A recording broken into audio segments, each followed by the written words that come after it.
मैं करोड़पति बाप की इकलौती बेटी थी। मुझे अपनी कंपनी के मज़दूर से प्यार हो गया। वह नामर्द था, लेकिन फिर भी मैंने उससे शादी कर लिया। मेरे पिता के मरने के बाद करोड़ों की संपत्ति का मालिक मेरा पति बन गया। एक दिन वह अपनी विधवा बहन और उसका बेटा घर ले आया। वह उसके कमरे में पूरी रातें रहता था। एक दिन मुझे नींद नहीं आ रही थी। मैंने सोचा मैं भी अपने पति की बहन के पास जाती हूँ। वहाँ का मंज़र देखकर मेरे होश उड़ गए। मेरा नाम शालिनी है। मैं विदेश में पढ़ाई कर रही थी, लेकिन मेरे संस्कार भारतीय थे। जब मेरी पढ़ाई हो गई तो मैं इंडिया वापस आ गई। मुझे देखकर किसी को पता नहीं चलता था कि मैं विदेश में पढ़ाई करके आई हूँ। मेरी जीवन शैली साधारण थी। अमीर बाप की बेटी होकर भी मुझे बिल्कुल घमंड नहीं था। मैं सभी गरीबों के पास उठती बैठती, बातें करती।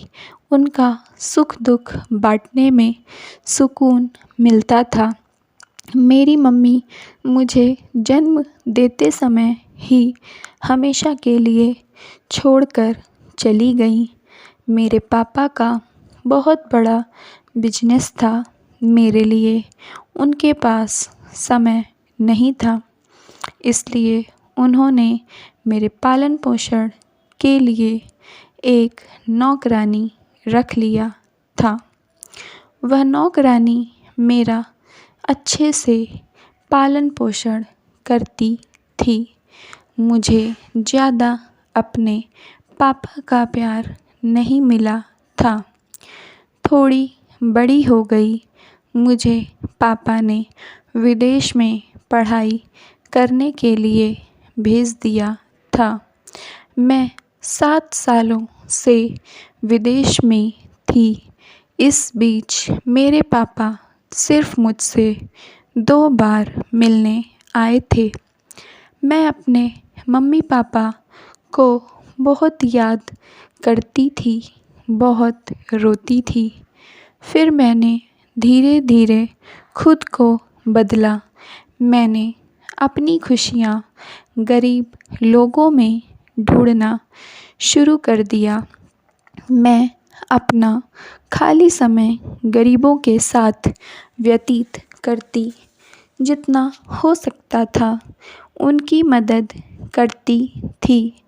उनके साथ सुख दुख बांटती थी, हंसती खिलखिलाती थी। वह लोग मुझसे यह कहते थे, बेटी तेरे अंदर अमीरी का कोई घमंड नहीं है। देखना तू हमेशा खुश रहेगी। सब कुछ अच्छा चल रहा था, लेकिन भविष्य में क्या होने वाला है इससे हम सब बेखबर होते हैं। मेरी भी ज़िंदगी बदल गई।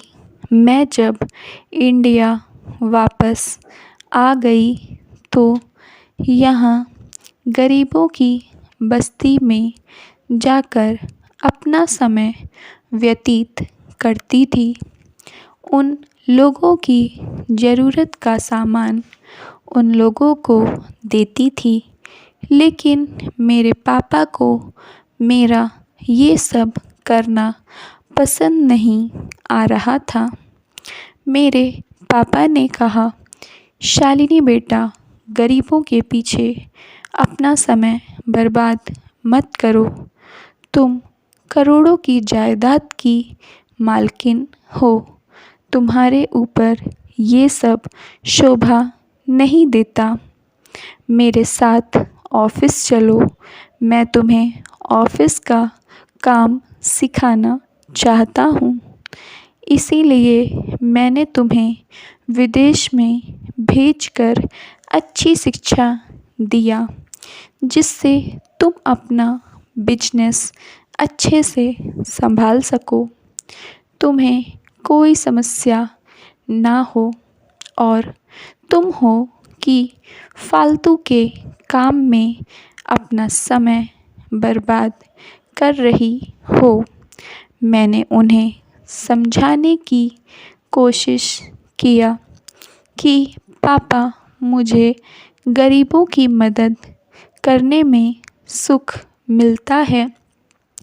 पापा ने कहा, अगर ऐसी बात है तो चलो कंपनी, मैं तुम्हें वहाँ के गरीब मज़दूरों को दिखाता हूँ, चलकर उनकी मदद करो। मेरे पापा मुझे ज़बरदस्ती ऑफ़िस लेकर चले गए। वहाँ मैं अपने मज़दूरों से मिली, उनकी समस्याएं जानने की कोशिश किया। अब मैं रोज़ ऑफ़िस जाने लगी थी, लेकिन ज़्यादा समय मज़दूरों के साथ बीतता था। एक मज़दूर जिसका नाम अमन था, मुझे उससे प्यार हो गया। हम आपस में बहुत मौज मस्ती करते थे। एक दिन अचानक आधी रात को मेरे पापा को हार्ट अटैक आ गया। मैंने डॉक्टर को बुलाया। डॉक्टर ने चेक किया और बताया कि आपके पापा को टेंशन की वजह से हार्ट अटैक आया है। लेकिन उन्हें किस बात की चिंता थी? अच्छा बिजनेस था। थोड़ी देर में ही मेरे पापा ने आखिरी सांसें ले ली।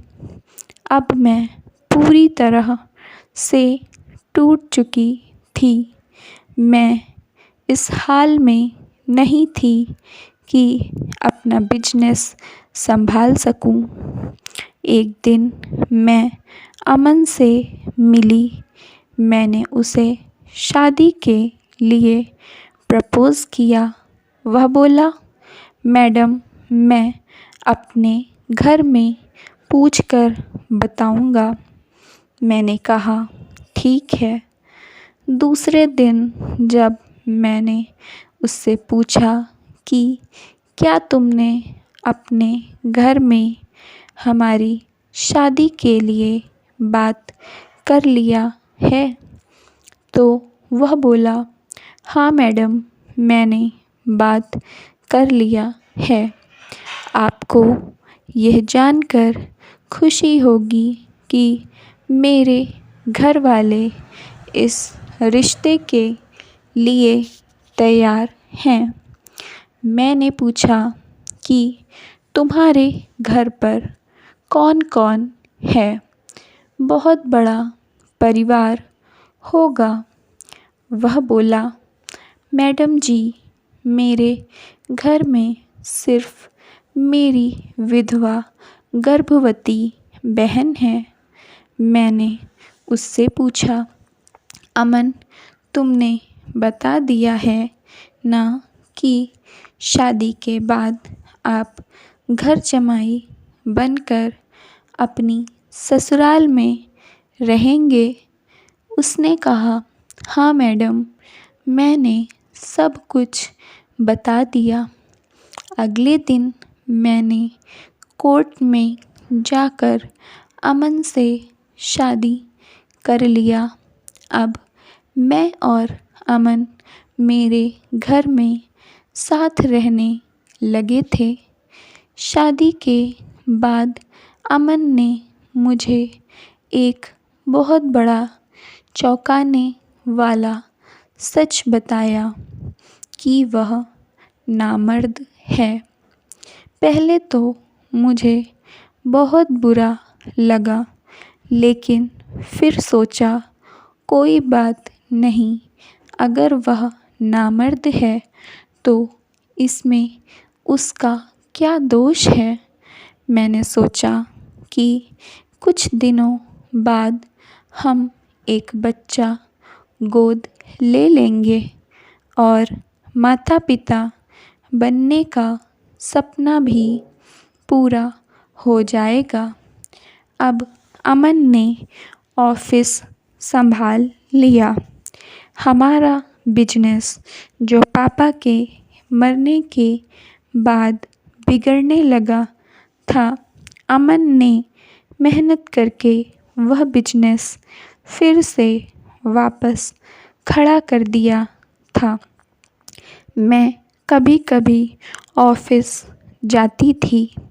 मुझे अमन के साथ शादी किए हुए 2 महीने हो गए थे। एक दिन अमन ने बताया कि उसके बहन को बेटा हुआ है। मैं बहुत खुश हो गई। उसके घर जाने की इच्छा व्यक्त की और पहली बार मैं अमन के घर पहुंची। वह बच्चा देखकर मेरे मन में ममता जागृत हो रही थी। मैं घर आकर अमन से बोली कि हमारा बच्चा नहीं पैदा होगा तो चलो हम लोग अनाथ आश्रम चलकर एक बच्चा गोद ले लेते हैं। अमन ने कहा, आज तुम्हें अचानक से बच्चा गोद लेना है? मैंने कहा, हाँ, देखो आपकी बहन का बेटा कितना प्यारा है। मेरा भी दिल करता है कि मेरा भी बेटा हो, जिसके साथ मेरी ज़िंदगी भी महक जाए। अमन ने कहा, अगर तुम्हें बच्चा गोद लेना है तो मेरी बहन का बेटा गोद ले लो, क्योंकि मेरी बहन विधवा है। उसका बच्चा भी अच्छे से पल जाएगा और हमारा माता पिता बनने का सपना भी पूरा हो जाएगा। मैंने कहा, लेकिन अगर मैं एक बार बच्चा ले लूँगी तो फिर कभी वापस नहीं करूँगी। अमन ने कहा, तुम कोर्ट से पेपर बनवा कर बच्चे को गोद लेना, जिससे कि तुमसे बच्चा कभी नहीं छीनेगा। मैं तैयार हो गई। मैंने कहा, ठीक है। मैंने अगले दिन वकील को बुलाया, पेपर्स तैयार करवाए और अपनी बहन के बच्चे को गोद ले लिया।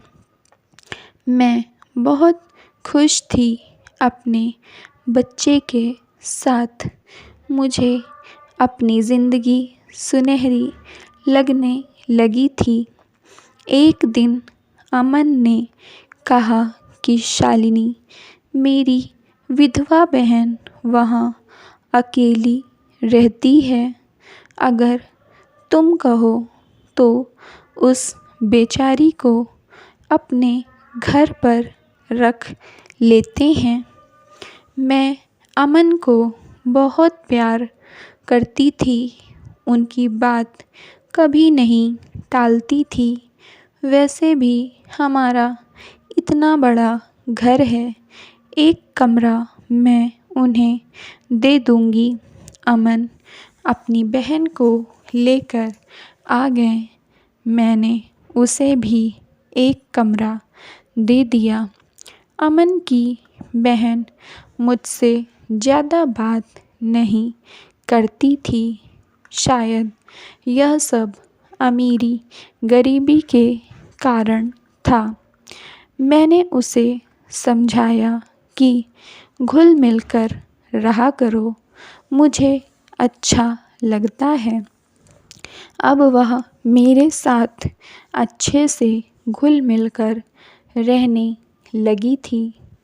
लेकिन मुझे एक बात अजीब लगती थी कि जब भी अमन ऑफ़िस आता था, वह खाना खाने के बाद मेरे बच्चे को लेकर अपनी बहन के कमरे में चला जाता था। मैं उसका इंतज़ार करते करते थक कर कब सो जाती थी, पता नहीं चलता था। एक दिन अमन जब रोज़ की तरह ऑफ़िस से घर आया तो खाना खाने के बाद मेरे बच्चे को लेकर अपनी बहन के कमरे में चला गया। मैं इंतज़ार कर रही थी।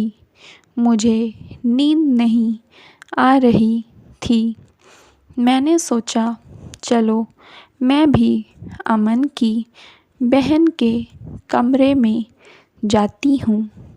मैं उठी और उसके कमरे की तरफ जाने लगी। तभी अचानक कुछ ऐसी आवाज़ आ रही थी कि मेरे कदम अचानक रुक गए। अमन की बहन बोल रही थी, तुम्हारी दूसरी बीवी अगर तुम्हारी मर्दानगी देख लेगी तो बेहोश हो जाएगी। बेचारी बेखबर अपने पति को नामर्द समझकर उससे रिश्ता नहीं बनाती। क्या सुख मिलता होगा, क्या फ़ायदा शादी करने का, अमन कह रहा था। यह सब तो हम मियाँ बीवी उसकी प्रॉपर्टी के लिए कर रहे हैं। मैंने उसका विश्वास जीत लिया है। धीरे से उसकी सारी प्रॉपर्टी अपने नाम करवा लेंगे। वह बोल रही थी कि कल वकील साहब को बुलाया है। घर और कंपनी मेरे नाम कर रही है।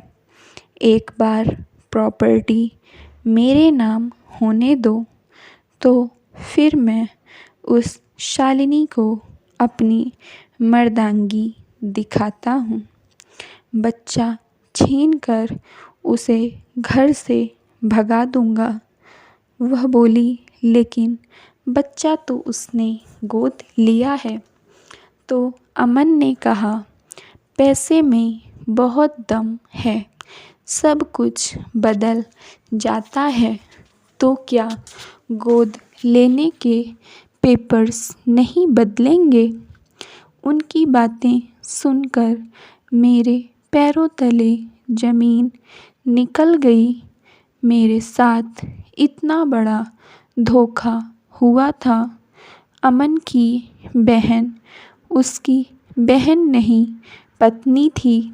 अमन ने जायदाद की लालच में मुझसे शादी किया था। यह बच्चा अमन का है। अमन नामर्द नहीं है। वह बच्चा पैदा कर सकता है। लेकिन मैंने भगवान का शुक्र किया कि मेरे सामने आज ही इन लोगों की सच्चाई आ गई। कल मैं अमन के नाम कंपनी और घर करने वाली थी। सही समय पर सब कुछ मेरी आँखों के सामने आ गया। मैं बिना डरे कमरे के अंदर चली गई। वह लोग आपत्तिजनक हालत में थे। मुझे देखकर वे लोग घबरा गए। अमन मुझे सफाई देने लगा, लेकिन मैं तो पहले ही सब कुछ सुन चुकी थी। मैंने अपने बेटे को गोद लिया और वहाँ से चली गई। जब तक वह लोग कपड़े पहनकर मेरे पीछे आते, मैं काफ़ी दूर जा चुकी थी। मुझे अपनी और अपने बच्चे की जान को खतरा महसूस होने लगा। मैं उसे लेकर अपनी सहेली के घर चली गई, जिस सहेली को अमन नहीं जानता था। वहाँ जाकर मैंने अपनी सहेली को सब कुछ बता दिया कि मैं कितने बड़े धोखे का शिकार हुई हूँ। मेरी सहेली मेरे मुश्किल समय में मेरे साथ खड़ी रही। अगले दिन मैं पुलिस थाने गई। अपने पति के खिलाफ़ 2 शादियाँ और धोखाधड़ी का केस दर्ज किया। उससे तलाक के लिए अर्जी लगा दिया। कुछ ही दिनों में मुझे उससे तलाक मिल गया और धोखाधड़ी के इल्ज़ाम में उसे सज़ा हो गई। उसकी पत्नी भी मेरा घर छोड़कर पता नहीं कहाँ चली गई। मेरा घर खाली हो गया। अब मैं अपने बच्चे को लेकर अपने घर में रहने लगी। मैंने अपनी कंपनी को भी संभाल लिया। मेरा बेटा तो गोद लिया हुआ था, लेकिन मेरे पास उसके सारे पेपर्स थे। उसकी माँ भी मुझसे अपना बेटा नहीं ले सकती थी। मैंने अपनी एक असिस्टेंट रख लिया, जो कि मेरे बच्चे को लेकर हर समय मेरे साथ रहती थी। मुझे ज़िंदगी में बहुत दुःख मिला। बचपन में माँ मर गई, बड़ी हुई तो बाप का साया छिन गया। जिस लड़के को अपनी जान से ज़्यादा चाहा, शादी किया, भरोसा किया, वह दगाबाज निकल गया। लेकिन शायद ये गरीबों की दुआएं ही थीं। इतना सब कुछ होने के बाद भी कोई मुझे तोड़ नहीं पाया। अपने बच्चे के साथ खुश हूँ।